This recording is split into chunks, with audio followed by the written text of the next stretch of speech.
Okay, so I guess we should just kick off. So thank you very much, Natasha, for joining us. I think it'll be really useful, for people to hear your story.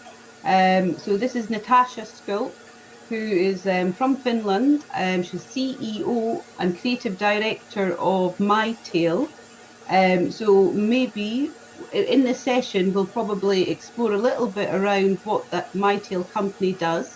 So it develops narrative games as well as serious or applied games. We can talk a little bit about your journey, Natasha, in terms of starting up and co-founding a company.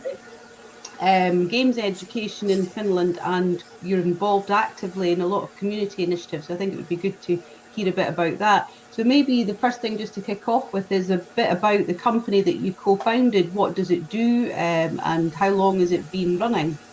Yes, so first of all, thank you so much for having me, and the whole event was absolutely stunning. I had so much fun on both of these days, so thank you for having me. It's really a blast. About the company. So first of all, MyTale has been founded a few years ago by fellow colleagues of mine and myself who have been working in the industry for quite a while, mainly in the commercial games, meaning the mobile PC. Also, we did a lot of VR stuff, depending on, and for console and so on. So it was depending on the project and depending, of course, on the company strategy in which we were working at. But then, as we like. When you are really passionate about certain things, such as education, in our case inside the company, and especially narrative-driven experiences, because we believe that games are a completely new medium of expression. So it's not just about for the entertainment as such, but we can see also through the indies, I mean, incredible indie titles, how indies reshaped the whole concept of gaming, and what games actually can do, and how much value they bring, not just to, as said, like entertainment, but also, tackling very, very interesting topics and things that can assist people in everyday life and so on. And a bunch of us from the company are also fellow academics. So it's also that we are also, like, this is also part that we really believe in education, in a sense that the only way we can make any proper change, especially in the industry, when it comes to diversity, when it comes to inclusiveness, comes through, actually working with the next generation of developers. And this is why I'm still affiliated with University of Turku, where I'm teaching game design and game art, besides my industry work, because of I really want to give as much as I can to the next generation, because we have here in Turku 3 universities and so much talent. So that's the least I can do, kind of to give them right tools and mindset for stepping into the industry and making that change, especially towards diversity. And how is the game education system, in Finland? Are games taught in secondary school? Are there pathways in college and universities for game design program? So when it comes to the education, actually, Finland has now coding as part of the regular curriculum in an elementary school. Really? Okay. Yes. And that was just a few years ago decided. So we have literally mandatory tech and coding classes. And my daughter, who is 11, actually, she last year, I think, at the 4th grade, she got an opportunity in her school to actually have for this sort of one of the first generations that would have this lesson. So it's there, and it's also like a coding, and I don't know, in Finnish education, it has always been that we were not afraid of novelty and technology or anything like that, but it might be also historically, as besides Nokia and all that, but generally, what do you do in the north where it's cold, and as you sit inside, read a lot and play games or games apparently. So it has been always a big part. I mean, the gaming as such, and then also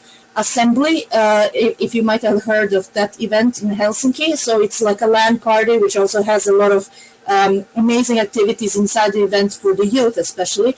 So this has been also, the demo scene has been also recognized as a kind of cultural heritage, as and also on the European level. So it has been always there, and therefore, as an education, also being very much open-minded to this sort of like finding, like not being afraid of changes and not being afraid to see how technology can assist in everyday life, because it is a tool. I mean, it's like anything else. But of course, in different countries and different cultures, it might still be a bit more challenging to kind of open towards any change as such. But here has been quite, I mean, in the Nordics in general, it has been quite, let's say,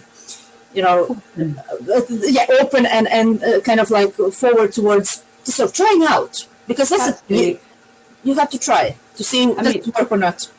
It sounds a little bit, I know the Scottish Government are currently looking at overhauling the secondary school system in Scotland, and they're going to look at making computer science or creative coding as compulsory, as to sit alongside maths or physics. So I think, that's quite a good opportunity, and it looks like it's following the lead of like Finland, and I think also the same in Sweden.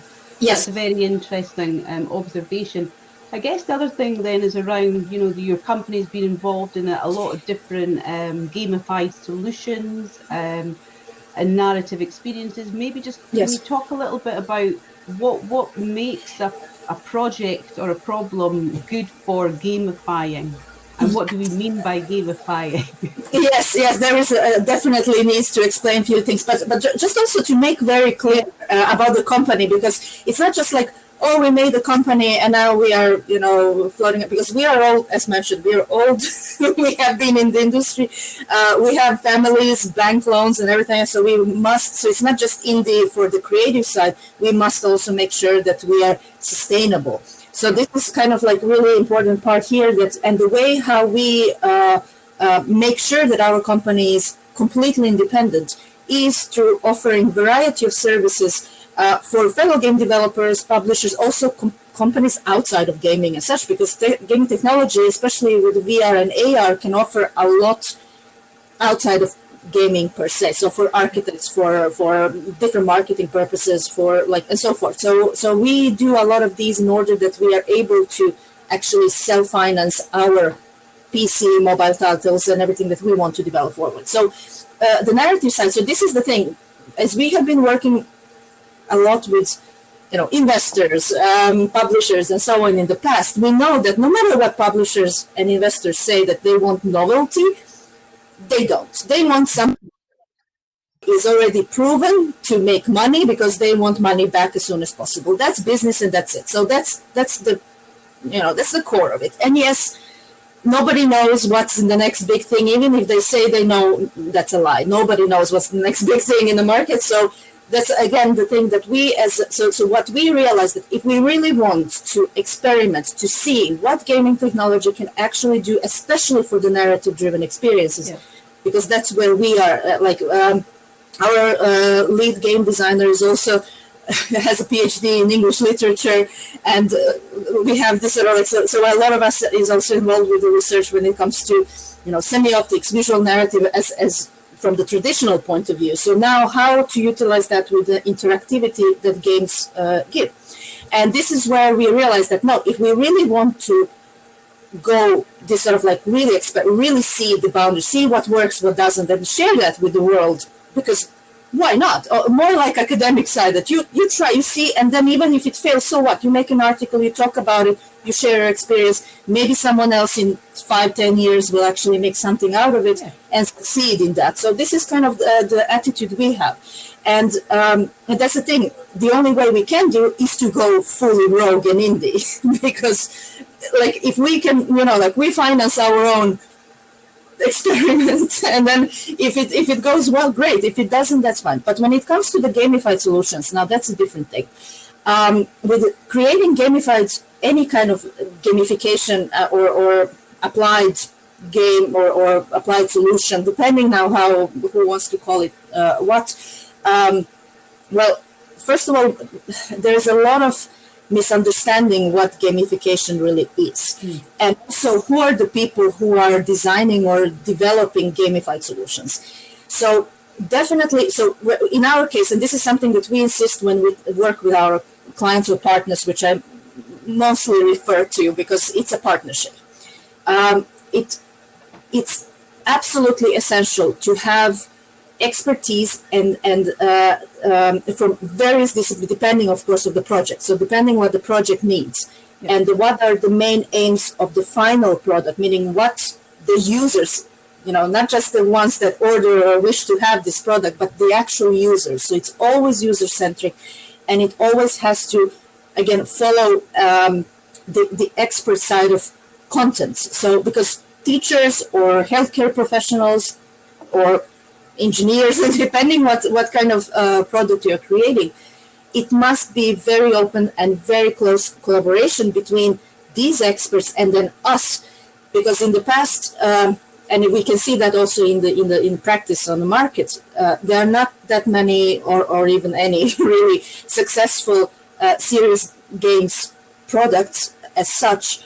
I mean, there's Duolingo and so on, but it's I agree with that, Natasha. I think it's sold gamification as a solution, but no one's quite nailed it yet. There's elements like Duolingo, that's quite successful.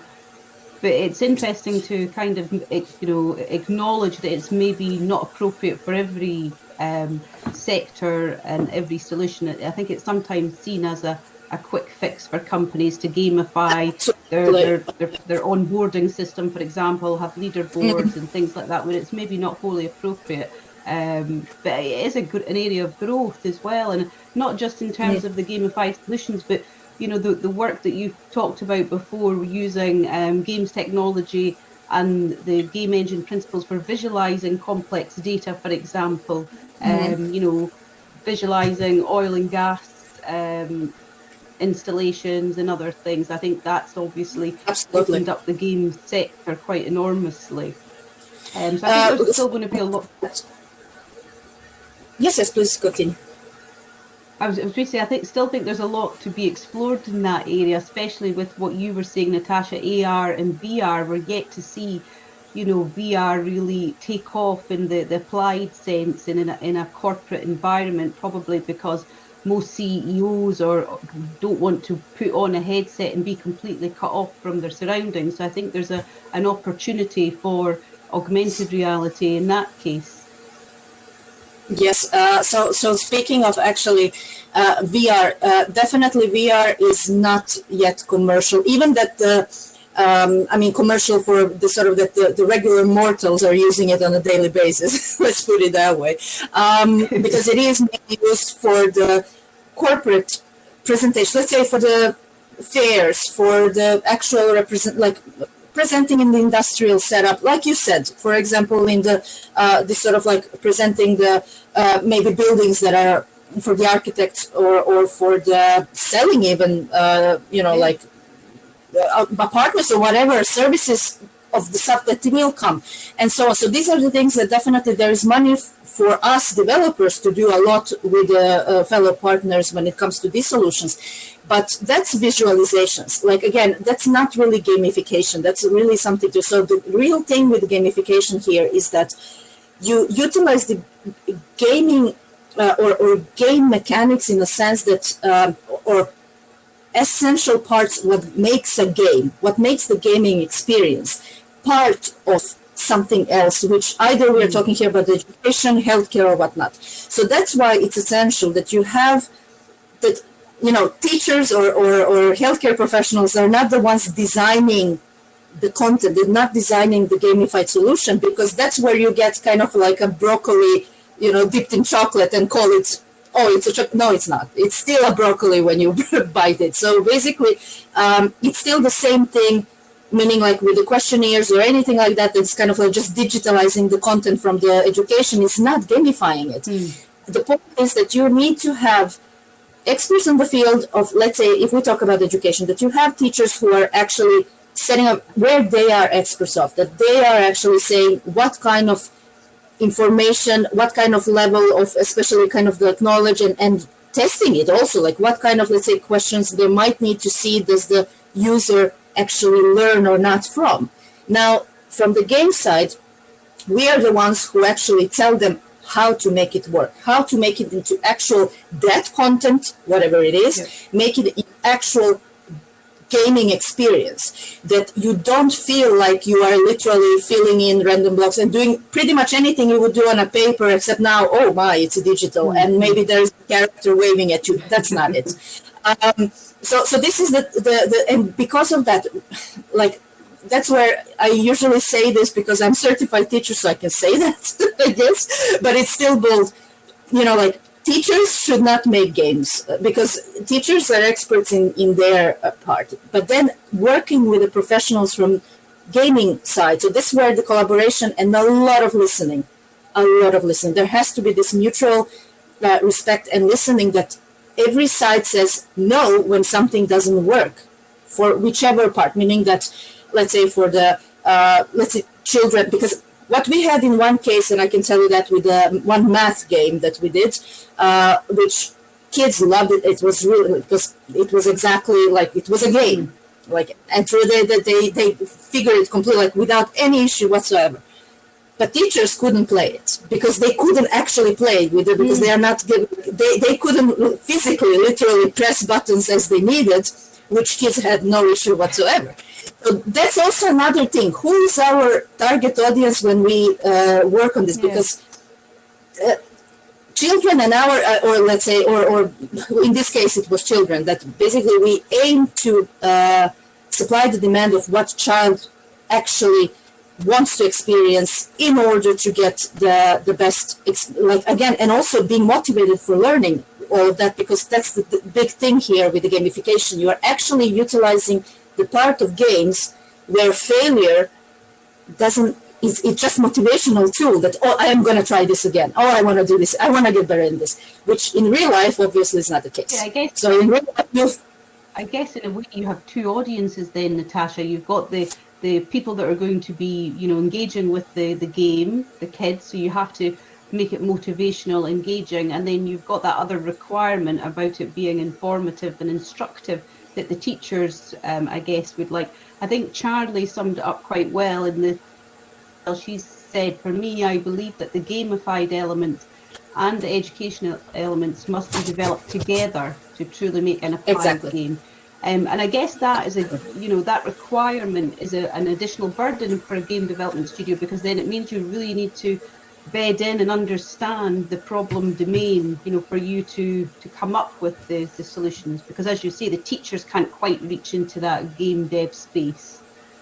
Absolutely, and that's exactly where the communication comes in, and that's why, again, it's not enough, because usually with the either we're talking about schools or whichever public or private institution that wants to have gamified solution, or if they got funding from somewhere, and that's very limited. So basically, this is also where they're like, okay, we got this and we need to make something out of, like this for this content. Depending on the developers, because I would encourage developers to really look into this, because I, as a game designer, I find it immensely exciting and as a design challenge, that I need to make, whatever there is from the topic that teachers need, and we listen carefully how and what.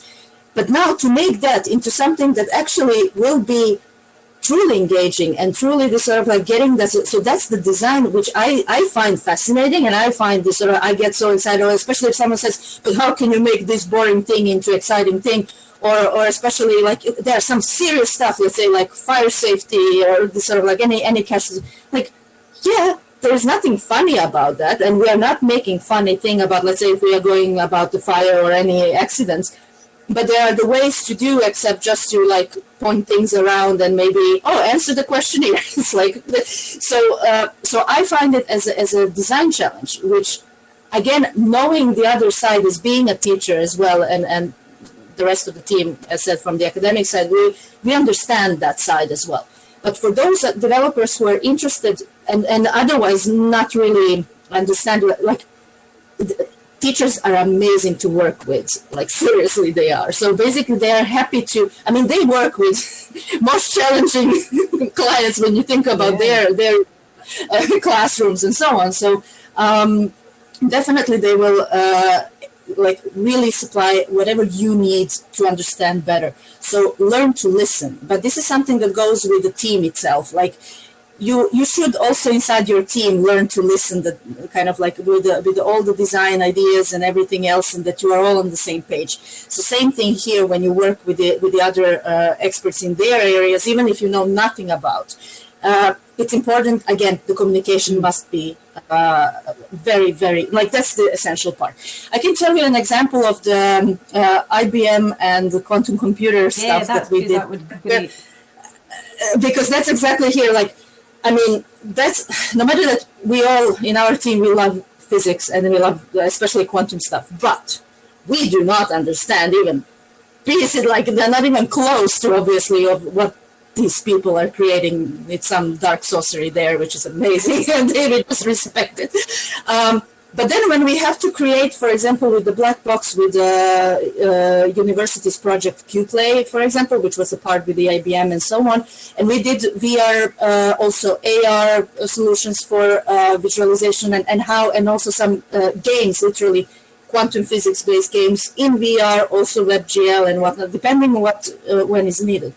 And that was the thing, like even that we did not understand, obviously, especially the physics part, which is, you know, I mean, not obviously on the level that, bending, isn't it? Quantum physics. Yeah, it's fantastic. But that's you know, that's like a separate topic. But here is like we don't question, we listen, and that's the thing. It was all about communicating how, where, what happens, especially for the gaming, like for the experience side.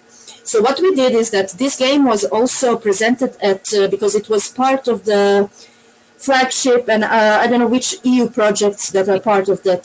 Professor Sabrina is from the University of Alten, Turku University, from physics department, leading this. So we had at the Science is Wonderful fair in Brussels. So we had there the booth, and there were also a bunch of kids coming to play literally with the black box and finding the optimization solution in physics, I mean, in quantum level, which, like, they knew how to do it with intuition much better than any of us could actually do, because they just went with the feeling, and they sort of, and they figured it out so much better than even us or devs or physicists were like, oh, this is hard to do. It's like, and then kids are coming, top score, like, this is great, we want more. It's like, okay, because we made the whole game that you are actually a quantum wizard apprentice, because this is something that they wanted to do for the Harry Potter Museum in London, that basically there would be this sort of like that you are, the quantum is magic. So basically that you are